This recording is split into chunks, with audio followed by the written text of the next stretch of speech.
Cape Coast Castle in Cape Coast, Ghana. Cape Coast Castle is one of about 40 slave castles, or large commercial forts, built on the Gold Coast of West Africa, now Ghana, by European traders. It was originally a Portuguese feitoria or trading post, established in 1555.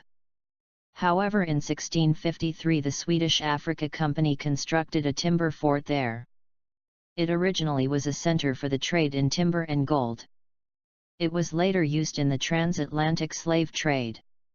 Other Ghanaian slave castles include Elmina Castle and Fort Christiansborg. They were used to hold slaves before they were loaded onto ships and sold in the Americas, especially the Caribbean.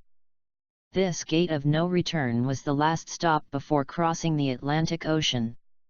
The large quantity of gold dust found in Ghana was what primarily attracted Europe, and many natives of Cape Coast used this to their advantage. In exchange for gold, mahogany, their own people and other local items, the natives received clothing, blankets, spices, sugar, silk, and many other items. The castle at Cape Coast was a market where these transactions took place. At the time, enslaved Africans were a valuable commodity in the Americas and elsewhere, and slaves became the principal item traded in Cape Coast. Due to this, many changes were made to Cape Coast Castle. One of the alterations was the addition of large underground dungeons that could hold as many as 1,000 slaves awaiting export. Many European nations flocked to Cape Coast in order to get a foothold in the slave trade. Business was very competitive and this led to conflict. This is the reason why the castle at Cape Coast changed hands many times during the course of its commercial history. In Cape Coast Castle, the underground dungeon was a space of terror, death, and blackness.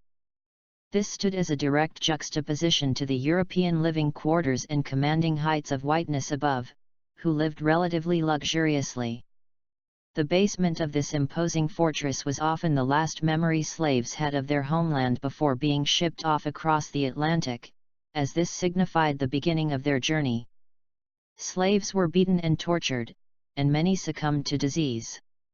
Today, on top of the sediment of decayed bones, flesh and excrement that has congealed over centuries stands a shrine to Nana Tabir, the local rock god.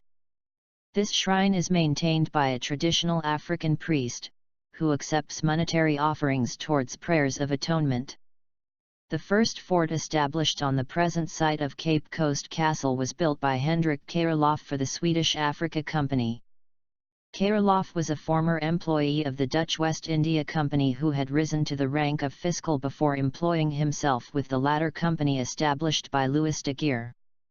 As a former high-ranking officer of the Dutch, Kaerlof had the friendly relations with the local chiefs necessary to establish a trading post. In 1650, Kaerlof succeeded in getting the permission of the King of Feito to establish a fort at Cabo Corso. The first timber lodge was erected at the site in 1653 and named Christiansborg after King Charles I of Sweden.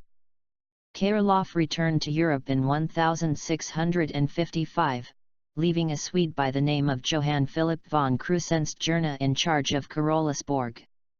Louis de Geer had however died in the meantime, and Kaerlof got himself involved in a serious dispute with his heirs.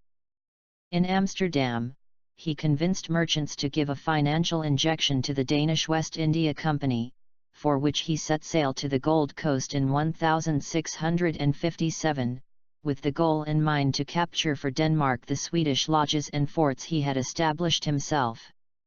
With the help of the Dutch, Kaerlof succeeded in driving the Swedes out, leaving the Gold Coast on the captured ship Stockholm Slot, and with von Christiansborg on board as a prisoner. Kaerlof had left Samuel Smit, also a former employee of the Dutch West India Company, in charge of Christiansborg. The Dutch were able to convince Smit in 1659 of the rumor that Denmark had been conquered by Sweden, upon which Smit rejoined the Dutch West India Company, handing over all Danish possessions to the Dutch. The King of Feito was displeased with this, however, and prevented the Dutch from taking possession of the fort. A year later, the king decided to sell it to the Swedes. After the king died in 1663, the Dutch were finally able to occupy the fort. The Danes had in the meantime established another fort, Fort Frederiksborg, 1661, just a few hundred meters east from Carolsborg. Although situated perfectly to launch an attack on Carolsborg, the English capture of Carolsborg, 1664, during the prelude to the Second Anglo-Dutch War, prevented the Danes from challenging them. The English had reinforced the fort, which they named Cape Coast Castle, to such an extent that even Dutch Admiral Michael de Ruyter deemed it impossible to conquer Six, as the Dutch had captured the former English headquarters at Cormonton and had rebuilt it as Fort Amsterdam. Cape Coast became the new capital of the English possessions on the Gold Coast. In 1722, the fort was the site where 54 men of the crew of the pirate Bartholomew Roberts were condemned to death, of whom 52 were hanged and 2 reprieved. In 1757, during the 7 Years' War, a French naval squadron badly damaged and nearly captured Cape Coast Castle. This event was likely one of the most important reasons to entirely reconstruct the castle, which was quite notorious for its collapsing walls and leaking roofs.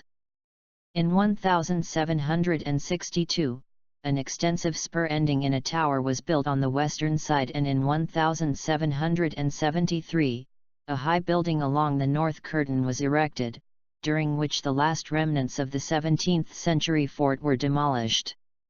Greenhill Point, a bastion to the east of the castle, was replaced by 2 new bastions, with a sea gate in the middle. To the south, 2 new bastions, named Grossel's Bastions, replaced an old round tower as the main defensive work. The tower, which now had no military use, was extended in 1790s with 2 stories, now becoming the governor's apartments. The space below Grossel's Bastions was used as the new slave dungeons. Like us and join us at Extreme Collections for more fun and knowledge.